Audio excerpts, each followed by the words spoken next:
આજે અમે દાહોદ જિલ્લાની મુલાકાતે છે ત્યારે એસઆઈઆરની પ્રક્રિયામાં અહીંના શિક્ષકો અને આંગણવાડી બહેનોને જ્યારે બીએલઓ બનાવવામાં આવ્યા છે એમની ઘણી રજૂઆતો અમને મળી છે. એમણે કીધું કે ભાઈ જ્યારે 4 નવેમ્બરથી એસઆઈઆરની પ્રક્રિયા ચાલુ હતી તે દરમિયાન અમને ગૌરવ યાત્રામાં એનું આયોજન કરવા માટે, એમની ભીડ ભેગી કરવા માટે અમને લગાડવામાં આવ્યા. વડાપ્રધાનશ્રીના કાર્યક્રમમાં અમને કામ સોંપવામાં આવ્યું બસો ભરવા માટે, અને 15 તારીખ પછી આકસ્મિક 17 તારીખે અમને મિટિંગો બોલાવીને મામલતદાર દ્વારા અને કલેક્ટરો દ્વારા કડક સૂચનાઓ આપવામાં આવી છે અને ઘણી દબાણપૂર્વક કામગીરી કરાવવામાં આવે છે. ત્યારે તમે જોયું હશે ઝાલોદ તાલુકાના સાદેડા ગામના બીએલઓની તબિયત આ દબાણના કારણે, પ્રેશરના કારણે બગડી છે અને આજે હોસ્પિટલમાં દાખલ છે. ત્યારે સવાલ એ થાય છે કે આંગણવાડીઓ પર બીએલઓ તરીકેની જવાબદારી તમે સોંપો છો.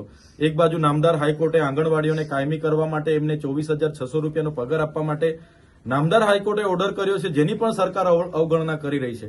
આજે શિક્ષકો નથી, એક શિક્ષક ભણાવવા જશે કે બીએલઓની કામગીરી કરવા જશે, જેવી અનેક સમસ્યાઓ છે એ આજે અમને મળી છે. બીજી કે પાક નુકસાની જે સર્વે થયું ઓક્ટોબર 24, 25, 26, 27, 28 દરમિયાન જે વરસાદ થયો, આ કમોસમી વરસાદના કારણે પાક નુકસાનીનું અહીંયા સર્વે થયું અને સર્વે થયા બાદ એની ચૂકવણું કરવાનું હોય એની જગ્યાએ ગુજરાત સરકારે ફરી ઓનલાઈન ફોર્મ ભરવા માટેની ખેડૂતને સૂચનાઓ આપી.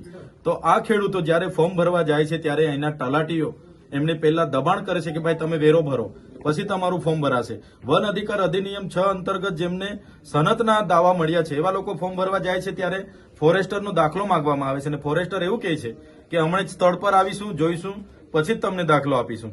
ત્યારે એ ઘટનાને આજે 20 દિવસ થયા, સ્થળ પર જે સર્વે થઈ ગયા પછી ખેડૂતોએ બધું પાક કાપી લીધા અને પછી ત્યાં જઈને દાખલા લખી નથી આપતા. સર્વરો ડાઉન છે, જેનાથી અમને આજે રજૂઆતો ખેડૂતોની પણ મળી છે. ત્યારે એમાં કોઈને તકલીફ ના પડે એ બાબતને લઈને અમારા આગેવાનોને અમે સૂચનાઓ કરી છે. બીએલઓને કોઈ તકલીફ ના પડે તો BLA2 એટલે કે બૂથ લેવલના એજન્ટોને અમે સૂચનાઓ કરી છે. ત્યારે આ પ્રક્રિયામાં સરકાર જે આગળ વધી રહી છે વ્યાજબી નથી. વોરંટ કાઢે છે, પોલીસ એ લોકોને બીએલઓને લઈ આવે છે, કેસ કરે છે, એ કોઈ વ્યાજબી નથી એવું માનીએ છીએ. સાથે સાથે સાંસદ, એમના ધારાસભ્ય અને મંત્રીઓ દ્વારા અહીંના બજેટમાં બહારની એજન્સીઓને લાવીને જે બજેટોમાં લોકોને શું જોઈએ એ પ્રકારનું આયોજન થતું નથી, પણ પોતાને કેટલા મળશે એ પ્રકારના આયોજન કરીને જે બજેટોમાં ભ્રષ્ટાચાર થાય છે એનો અમે સખત શબ્દોમાં વિરોધ કરીએ છીએ. આવનારા દિવસોમાં આમ આદમી પાર્ટીના તમામ આગેવાનો, પદાધિકારીઓ આ વિસ્તારમાં ગ્રાન્ટમાં કયા કામો થયા, કયામાં કઈ એજન્સી હતી, કોને ટેન્ડર આપ્યું, કોની સૂચનાથી ટેન્ડર મળ્યું અને કેટલા પ્રકારના કામો પૂર્ણ કર્યા, પ્રગતિ છે અને નથી થયા તો શું કામ નથી થયા અને ક્યાં ભ્રષ્ટાચાર થયો છે એને ઉજાગર કરવાનું કામ આમ આદમી પાર્ટીના લોકો આવનારા દિવસોમાં કરશે.